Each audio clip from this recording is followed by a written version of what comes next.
Now here's where we're going to start. We're going to take our lamb and we're going to make a kind of a loaf out of this. So let's go ahead and start with, now we went out and got a little bit of rosemary fresh and a little bit of oregano, but we're going to go ahead and put some dry, it calls for more dried stuff, but you can use some fresh too. You can chop that a little finer in the food processor, which Nikki's taken and going to put about a half an onion in there and a clove of garlic.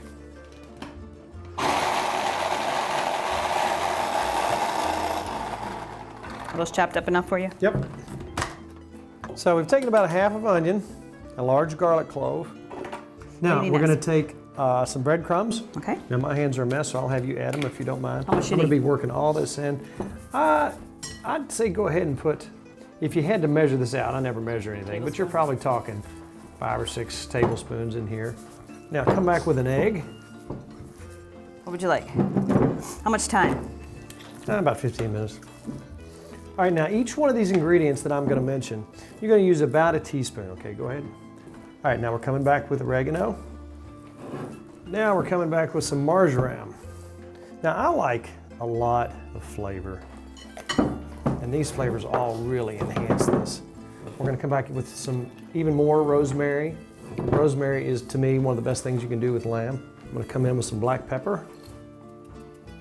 While we're getting this going and we're talking about black pepper, I want everybody to be on the lookout for this man. His name is Glenn Thompson, but he's responsible for a pepper shortage.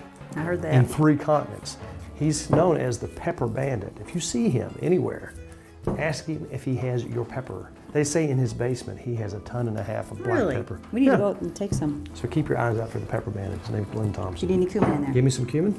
About like that. Tell you what we're going to do. We're going to put this in the food processor. Just give that a spin until it gets nice and worked up.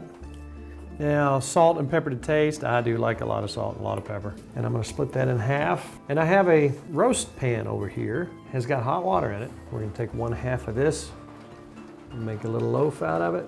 Plop that right in over here. And that water will kind of help keep the moisture in. And we're going to cook that on 325 and at least for an hour. You want the internal temperature to be about 165 until it's not pink anymore. And you're going to have you a nice loaf. And Nikki, I will open the oven. And there's that. Nikki, at this point, I've been letting the loaf set in the oven and stay warm. Bring that out, if you will.